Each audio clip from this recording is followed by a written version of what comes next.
There's a statue near where I work on Fleet Street with the epitaph, his pen could lay bare the bones of a book or the soul of a statesman in a few vivid lines. That we vaunt this sort of thing, brevity and style and incisiveness and worst of all, wit, is, I think, a great mistake. And I suspect quite an English mistake. Our education system would be much better if it didn't encourage this mindset. There's a gross arrogance in the suggestion that a few lines could lay bare the soul of a human. Aren't you kind of sickened by that?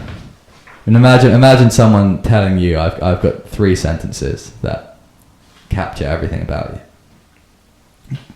Carver's work, by comparison, feels refreshingly humble. His greatest strength is his ability not to know things. I'd say to not know things, even if that's not grammatically correct. The varying success of individual stories is largely the extent to which they are content not to understand. I've got a few, here are the examples. In the worst or least successful stories, he tries to end with a shock of knowledge or realization, and it just feels too kind of devastating and too cute. At the end of Mr. Coffee and Mr. Fix-It,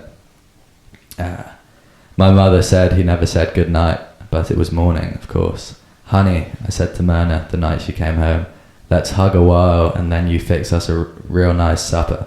Myrna said, wash your hands. And tell the women we're going, the one that ends with the kind of shocking, it's meant to be shocking revelation that his friend picked up a rock and killed those 2 girls. I don't think does much apart from maybe make us roll our eyes. It's just a bit too neat and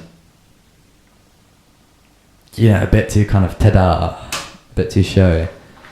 The third thing that killed my father off, here the crime is not really at the end, but kind of throughout, containing things like, from that night on, Dummy was different. That would work if he was different, and I don't know why. And I suspect that is Carver's intention.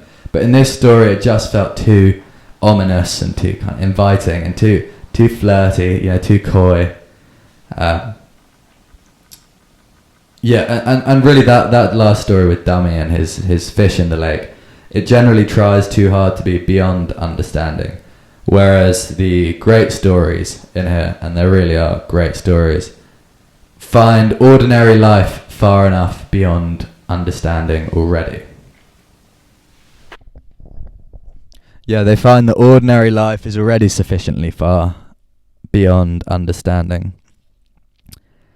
The first one, Why Don't You Dance, I think, I should have written that down, ends on a beautiful note in which the girl from the young couple tries to tell her friends about the dance she did with the old man who had put his furniture in his yard. Weeks later, she said the guy was about middle-aged and his things right there in his yard, no lie. We got real pissed and danced. In the driveway. Oh my god, don't laugh. He played us these records. Look at this record player. The old guy gave it to us. And all these crappy records. Will you look at this shit? She kept talking. She told everyone there was more to it, and she was trying to get it talked out. After a time, she quit trying. Don't we kind of feel the same there? There's more to it. We're kind of left in this wordless state, which feels, and perhaps feels because it is wordless, feels so kind of quiet.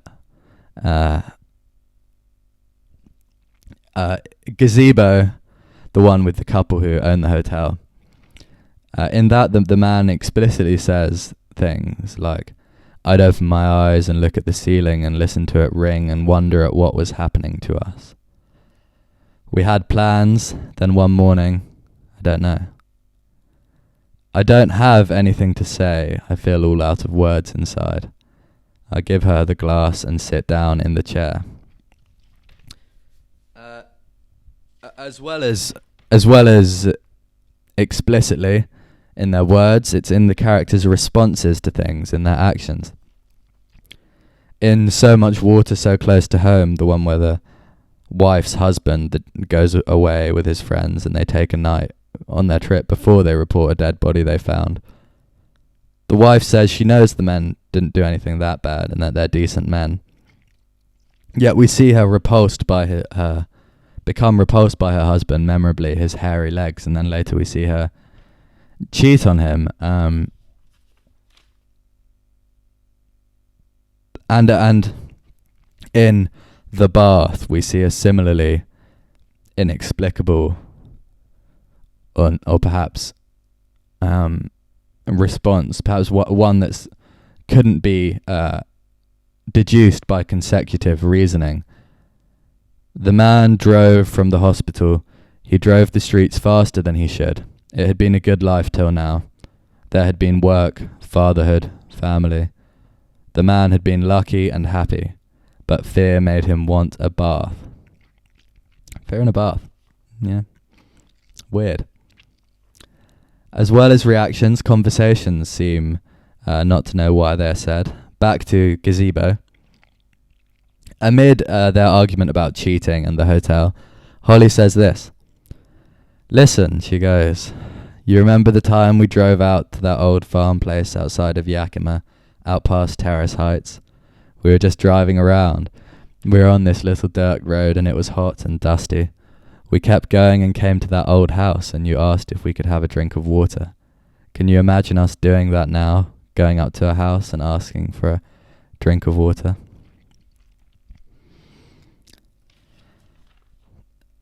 And it's also there in their, whatever it is there in their feelings. In After the Denim with our beloved James and Edith Packer, we're at once sad about the miscarriage and the age, I assume it's a miscarriage, and aging, but kind of happy for their love. "The lousy luck," James said.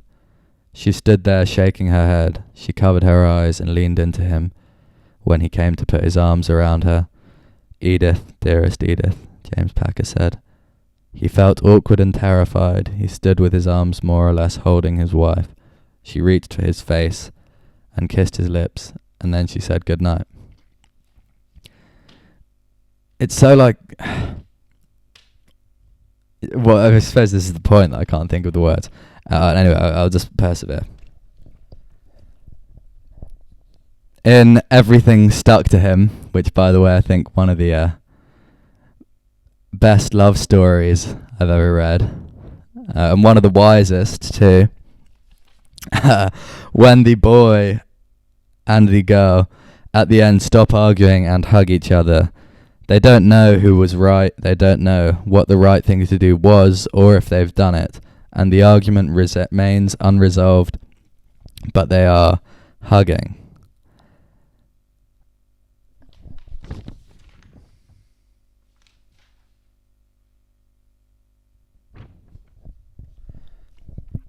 I suppose you'd call it, this thing kind of pervading Carver's work, uncertainty. All these things are kind of confused, surprising, inexplicable, undigested, undigestible. The characters don't understand them. We don't understand them. And crucially, Carver doesn't understand them, and that's okay. That's good. These stories impart upon us what I used to call the deep, quiet feeling. I felt that the deep, quiet feeling should be the aim of all art, and largely I still do. It's just that I've encountered many smarter people than me discussing exactly the same thing in better words, and I have a long list of them doing so, but we'll do that next week.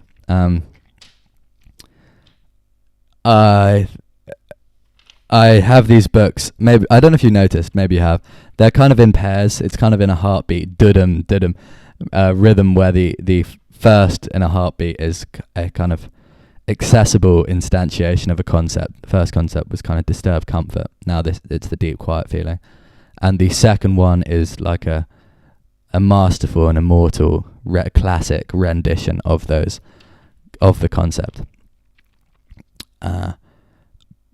But so the point is that we'll get to the immortal instantiation of the deep, quiet feeling next week. But it's definitely worth taking this week, before we talk about what the greats have said, to not prescribe too much, and for you to just kind of dwell in the feeling that we're talking about, and that these stories give.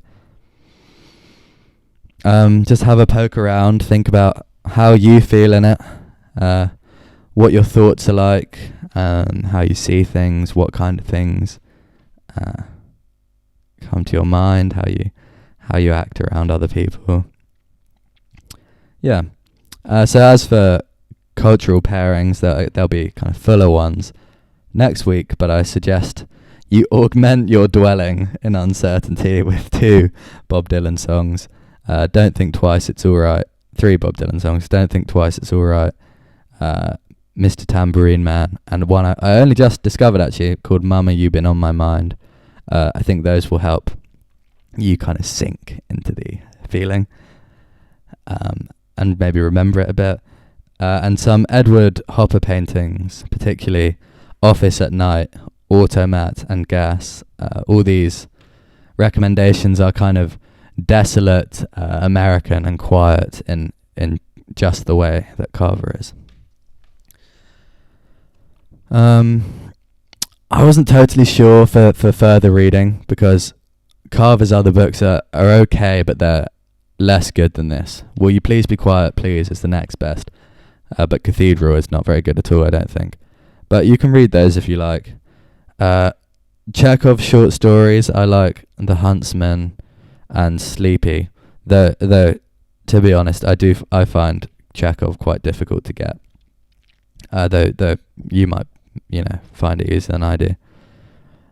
I'll have another look through my books, and if I think of another one for further reading, I'll put it here.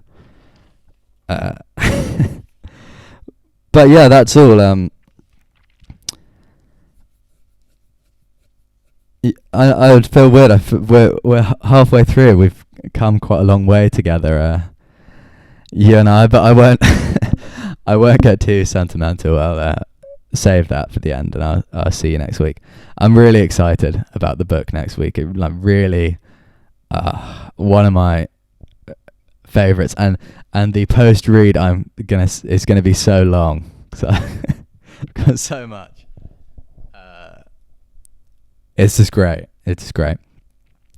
All the remaining 3 books I'm really looking forward to doing with you. Yeah, well, as I said, I won't go on. I'll see you next week. May you live forever. I mean that. I'm too chatty today.